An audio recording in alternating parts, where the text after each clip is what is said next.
Iraq, a country once home to some of the earliest civilizations, now seems to be in complete turmoil, with every decade becoming more violent and chaotic. Shachar Peled explains the religious, economic and political elements tearing the country apart.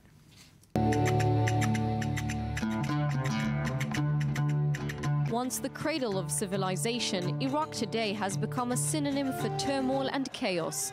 Modern Iraq is the ongoing battleground between competing forces, and these days the radical Islamic State movement is wreaking havoc in major Iraqi territories, from Tikrit to Fallujah, and leaving death and destruction in its wake. But where did the chaos begin? A man of evil standing against human life itself. During Saddam Hussein's 24-year-long stint as president, Iraq was torn apart religiously and de facto.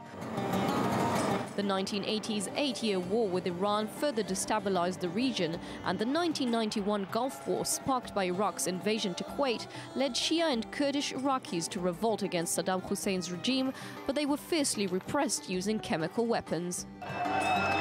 The events that followed a decade later, with the US-led ousting of Saddam Hussein, exploded into an upheaval that spilled over and devastated the entire Middle East. They remain so complex that animated web tutorials aim to simplify them. In 2003, the US invaded Iraq because of its alleged connections to terrorism and weapons of mass destruction. At the time, Saddam Hussein, a brutal dictator, ruled the country. He was part of the Sunni minority and suppressed the Shia majority. Iraq was conquered fairly quickly, but the US had no plan for the country. The until then suppressed Shia majority took over and began oppressing the Sunnis because suppressing other faiths has proven to be such a good idea. High levels of violence have become a permanent feature of the Iraqi landscape.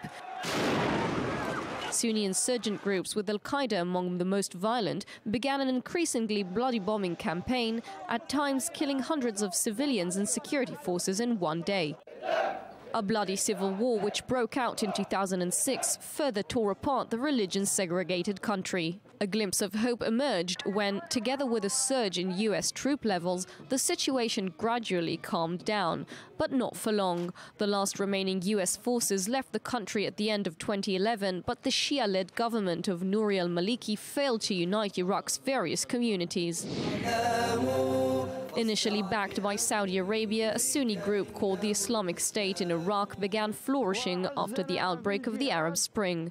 Exceptionally violent and radical, this group now terrorizes vast territories between Syria and Iraq, including Mosul, Iraq's second-largest city. As the Iraqi government attempts to regroup, a coalition of regional and Western powers are meeting the IS atrocities with a campaign of airstrikes. The optimistic even find signs of hope, with IS getting rivals Iran and the US to consider working together to fight it, and at least attempt to bring a long-lasting peace to the ever-battered country.